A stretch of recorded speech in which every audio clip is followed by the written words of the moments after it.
conventions, that can be the big next step for a company, and you guys have also created a convention just for Privateer Press, Lock and Load.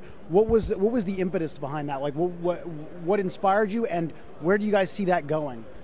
Lock and Load is something that we wanted to do for years, and but it is a huge effort. When we come to Gen Con, somebody else takes care of all the logistics and planning of where it's going to be, and they set up the hotels and things like that, and we get to kind of, we have plenty that we're planning as well, and there's a lot that's being orchestrated here, but when you make that leap to running your own convention and handling all your badge sales and planning all of the events, it becomes it's a whole new animal. So it took us quite a while to be in a position where we were ready to tackle that.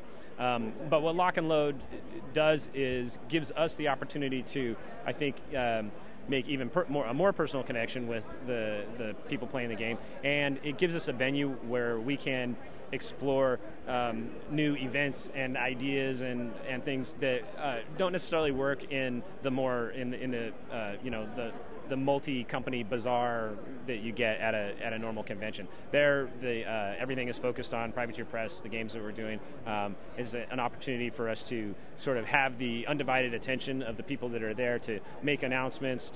At this last Lock and Load, Will was a fantastic game show host for a couple events that we've wanted to try, Iron Painter and a big trivia contest done in like Jeopardy style for a long time. Those are things that we really don't have the venue to do that here at Gen Con, but there we can have this, we sort of had this great three-ring circus going on where we've got all kinds of different organized play events going on, as well as these wacky things that we're doing, and it's all kind of concentrated and distilled down into this one location, and it was fantastic, and it's exactly what we always wanted to do with it. So now this is kind of all very long view, but do you see Lock and Load? I'm sure you see it expanding across North America, but do you also see it going as your games pick up speed overseas? Do you see that that it also possibly could go overseas? Yeah, I think that we've got a few years of running Lock and Load and building it in Seattle, and as it evolves, we will look at taking it into a more into sort of regional events and definitely possibly overseas. So I mean, each one of those steps is a really big step, right? To do multiple Lock and Loads a year would be what I think it would probably make Jason Martin's brain implode, and he's the guy that is the mastermind behind running our events and our conventions right now, and he's the one who put together Lock and Load. But that was a year's worth of effort that went into that, and I think that so for us to sort of roll out another, like I say, an East Coast Lock and Load or one in the UK.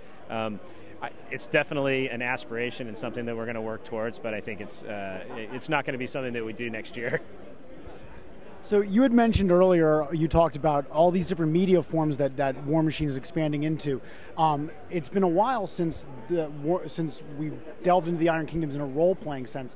Can you give us some spoilers? I know that there's some work going on in the background for that. Can you give us a couple spoilers? What do you got in store for us for an Iron Kingdoms role-playing experience? Well, right now we're knee-deep in the development of the new Iron Kingdoms role-playing game. The goal is to have the game come out next summer. It will be a new system, a proprietary system that has its roots in the War Machine game setting, or system rather. Obviously we've got a tried and true tested conflict resolution system, and we're going to use that as the foundation of the role-playing game. Obviously with the role-playing game, you have to build a structure around the conflict resolution system that allows you to do everything that you can imagine in a role-playing game setting, and so that's where the development's coming in, and also how we create things like character progression and make sure that it's not a world where the only viable option is to be a warcaster, right? Because you don't want to have a party of all warcasters running around, but at the same time, it's part of the reason that we're leaning on the established miniatures game system as sort of the core of the role-playing game, is that we want we want a warcaster or anybody else that sort of originates, in the tabletop game to feel the same, or to have that cohesiveness in the RPG experience as well. And that was always one of the challenges when we were developing with the D20 system, was that sort of disconnect, and how we had to manage the translation of the rules between those two possible points of origin for any concept that falls into this one world. And so now I think there will be a lot more cohesiveness there. It'll also be something that, because we're developing it entirely in-house, it's going to facilitate a more rapid and efficient development for us of the RPG, which was always something that we were sort of slow and random at publishing with those books. The projects took us a long time. We were very meticulous with them, and what we're trying to do is something where we can roll these products out at a little bit faster pace. Nice. Now, with the with this role playing thing, you guys have this vast, now ever increasing library of miniatures. Will the role-playing game be able to integrate those? Will that be part of it, tactical movement, et cetera, et cetera? Yeah, absolutely. It's the role-playing game isn't being designed as a miniatures game, but obviously miniatures are part of our lifestyle here, and we're definitely going to make sure that you can facilitate their use. That sounds awesome. Okay, as the last part, neither one of you can answer this question. Up on Privateer Press's blog, there was just an announcement about Level 7, and there really wasn't much more information. And I know that when you guys start talking about things like this, it's to whet our appetite, and I also know that it's important that you don't give away too much, and et cetera, et cetera. But is there any kind of spoilers you can give the Play Unplugged viewing audience about anything about Level 7? Is it going to be hard sci-fi? Is it going to be more space opera? Is it, just even a little tidbit, just a nugget? Yeah, I can. I would say Level 7 probably falls more into a hard science fiction kind of genre. It's not far future, so it's a more contemporary science fiction setting.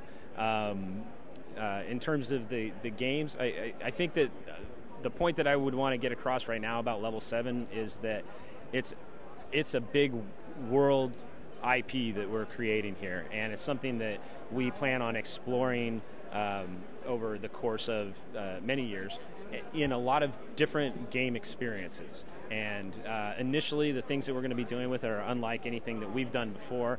So we're going to be adding new categories of games to our catalog there, and eventually, I think that we'll see some overlap in the kinds of things that we do now, because obviously we do certain things well, but it's going to be more of a multifaceted approach to exploring this property. So where with War Machine and Hordes, for instance, we started with the RPG environment, and then we have these two very large tabletop games. I think the initial expressions of Level 7 are going to be a little bit more intimate and contained, and they will build on each other to create a larger and larger overall experience as we sort of like pull back the curtain on this world that we're creating. Sounds really exciting, and I'm sure it's very exciting to be on the ground level of developing like a whole new world experience. Guys, I cannot thank you enough, Matt Willis and Will Shick. You guys have been amazing. Is there any signing off message you guys want to give the fans of your games from Play Unplugged? Really just we really appreciate everybody who plays the games, everyone who wants to give it a try. Please do. It's a great community, and we want everybody to be a part of it. Yeah, I just have to echo that. We've got a great community. We've got a lot of supporters there. We really appreciate the support and the patience that everybody gives us right now. We're thrilled to see all of the growth, and are thrilled to see so many new faces coming into the game right now, but are really appreciative of that support that we've gotten from our longtime community. We've got people that have been playing with us since the beginning, and we love seeing them every year, and look forward to just adding to that community. Guys, thank you so much. It's been a fantastic interview. Thanks a lot.